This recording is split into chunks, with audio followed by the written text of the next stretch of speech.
Day one of the Geneva talks is over without major breakthroughs. Revisiting the subject and more, joining me here on World News Tonight for an exclusive interview is my guest Michael Carpenter, Senior Fellow for Transatlantic Affairs from the International Institute for Strategic Studies, but also former United States Ambassador to the Organization for Security and Cooperation in Europe in the Biden administration. Sir, thank you so much for joining me on the program.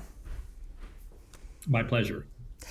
So today's meeting in Geneva has come to an end. We have more coming. Whichever expert I ask, and I asked about the meetings taking place before, I hear the same thing. Russia is playing for time. It's not willing to actually reach a ceasefire. Do you still have hope left after all these meetings that we've seen around a potential ceasefire, potential peace between Ukraine and Russia? Or Russia is truly simply playing for time, and when it comes to these very meetings, major breakthrough is not going to be reached? Well, I tend to agree with most of the experts that you just cited. I unfortunately don't think that there's going to be a breakthrough anytime soon, because Russia's position and Ukraine's position are so diametrically opposed. In my view, Vladimir Putin is still intent on subjugating and controlling all of Ukraine. And anything less than that, really, in the eyes of his Kremlin colleagues and the Russian people, would be a strategic defeat. So I don't think that after 4 years and 1.3 million casualties, that Vladimir Putin is somehow going to choose something that is less than his full aim of subjugating Ukraine. And similarly, Ukraine is not going to agree to giving away the parts of the Donbass that it has valiantly fought to defend over these last 4 years. And so, try as they might, I don't think U.S. negotiators are going to be able to bridge this critical difference, which means that likely this sort of kabuki negotiation process is going to go on for many more months. Mm-hmm. But considering your particular vantage point, what do you think the solution should be to end this conflict, or at least definitely bring it closer to an end? Well, I think if you wanted to end this conflict on terms that are just and sustainable, then the number one thing that the United States ought to be doing, together with its Western allies, is putting pressure on Russia. The Trump administration has not done that since day one. They've put zero tariffs on Russia. Vladimir Putin was given red carpet treatment in Alaska. There have been only minor sanctions put on 2 Russian energy firms. A lot more could have been done to build on what was done during the previous administration, but none of that has happened. And so if you're not going to leverage Russia, which has a very weak economy and whose society is already showing signs of stress as a result of the tremendous cost of this war, if you're not going to do that, then you're not going to arrive at a solution where Ukraine is able to sustain its sovereignty and independence. And so then, what sort of solution are we really talking about? It's not really one that's worth having. And the Ukrainians are going to just defend themselves regardless, and they're going to try to protect their interests. So I think the administration has gone about this the entirely wrong way, and I don't think they show any signs of wanting to leverage Moscow, for the simple reason that I think the Trump administration ultimately just wants to reset relations with Russia. And if that's their aim, then I also think that they're not going to be able to achieve it because the war will drag on. I would like us to take a step back and take a look at the Munich Security Conference that's behind us. Headlining the U.S. delegation was this year Marco Rubio and not J.D. Vance like we saw last year. And his testament, his address to the European nations was received with a certain sort of relief, let's say, some sort of a reassurance that the U.S. is in fact European ally and is going to stand side by side and have a transatlantic relationship continue. How do you read into Rubio's message? Was it the case of a good cop, bad cop when we compare the two addresses during the Munich Security Conference from last year and this year? Or the substance remains the same? What do you think? So in my opinion, the substance remains the same. As someone noted, Rubio was essentially Diet Vance, the same thing with fewer calories.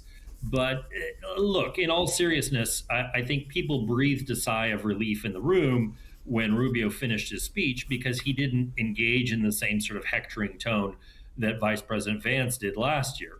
But if you look at the substance of the speech, I mean, it was truly remarkable that he went on for so many minutes talking about common civilizational values, talking about Shakespeare and the Beatles and Michelangelo, but hardly a word at all about Russia and Ukraine. I mean, think about it. 4 years into what is the largest land war in Europe since World War II, approaching 2 million casualties on both sides. And the Secretary of State of the United States is at the Munich Security Conference, and he barely says a word about Ukraine. He got asked a question about it after his speech was over by Ambassador Wolfgang Ischinger, the host of the conference, but he didn't mention it and he didn't lay out a solution to that problem in the speech. That, to me, shows the true extent of U.S. disengagement from Europe. And then last thing I'll say is he followed up the speech by traveling to Budapest and to Bratislava to embrace two nationalist populist politicians who, by the way, are also pro-Russia and tend to be fairly pro-China in their approaches to geopolitics. So that, I think, speaks more than the substance of the actual speech.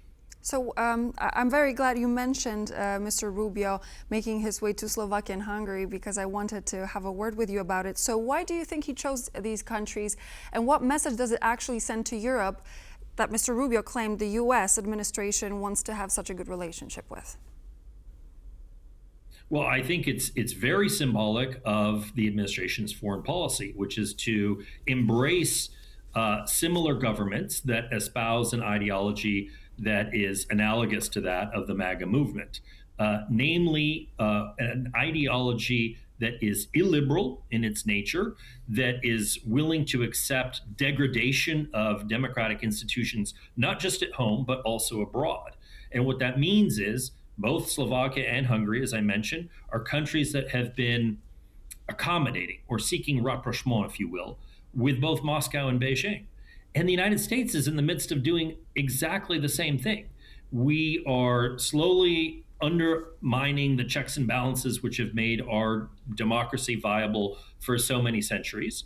But we are also at the same time embracing Vladimir Putin in the Kremlin, and to a lesser extent Xi Jinping in Beijing. And I think this point is very important, because a lot of people assumed this administration was going to come into office and have a very confrontational, great power competition style of diplomacy.